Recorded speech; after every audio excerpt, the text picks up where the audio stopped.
I think the word outrageous is the best way for me to respond to the suggestion that members of the Howard Armstrong Recreation Center should have their membership fees increased by up to 33% in order to bring them in line with the rates being paid by other fitness centers that do not have comparable facilities.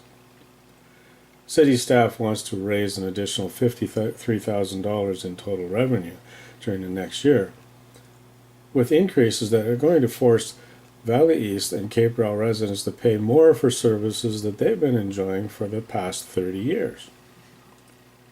Council has already approved the rate increases, which are going to force families with young children, as well as seniors and people with low incomes, to shoulder the entire burden of this increased revenue.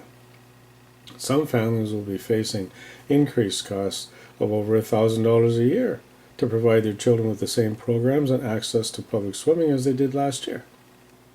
Seniors and youth will be forced to accept exorbitant fee increases in order to access the center's facilities and programs in the manner that they've been.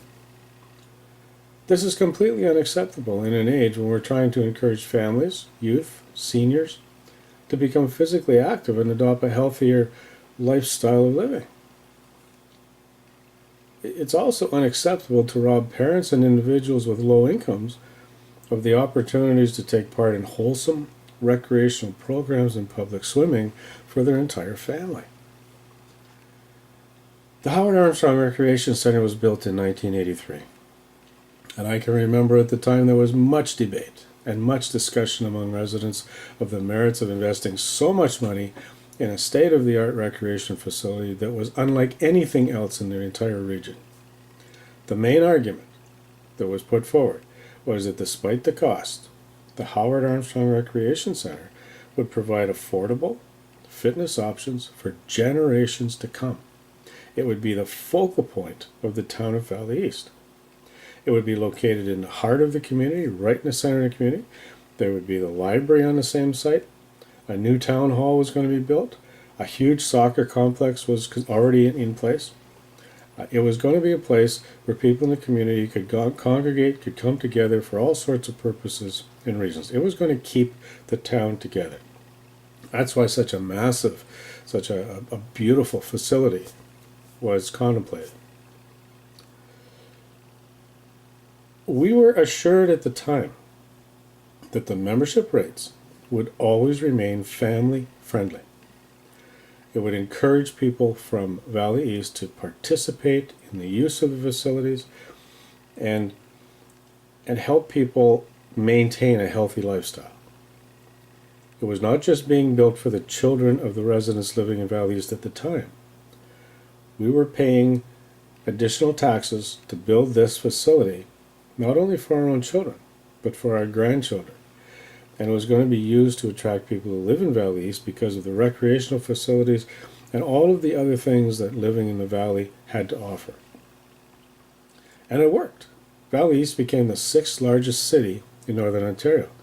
Unfortunately, we were amalgamated a year after we became a city, and we became part of the city of Greater Sudbury. And ever since amalgamation, our services have been reduced, our taxes have been increased. Development charges are high, which has slowed down the residential growth in the city, in the town. We pay more for fire protection. We have fewer police on patrol. Our transit services are well below the standard of the city. And yet we've been told time and time again over the past 13 years that all of this has been in our best interest. Being part of the city of Greater Sudbury was better for us, despite everything that we're seeing.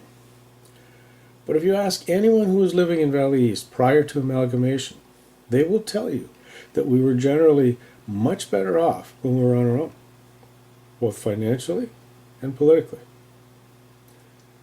What the City Council proposes to do with the membership fees for the Howard Armstrong Recreation Center is the last straw for many residents of Valley East and falls in the realm of what were they thinking? Are they trying to start up the whole de-amalgamation movement again? Just when it seemed to be accepted by everybody that you can't go back and turn back the clock, you can't unscramble the egg? Why are they doing something that is going to infuriate people who have been saying for years that amalgamation was a mistake, that we have been paying for it since 2001. Access to adequate and affordable recreation facilities is a right, not a privilege, for residents of a community. The taxpayers of Valley East paid for the Howard Armstrong Recreation Center, and we were guaranteed affordable rates.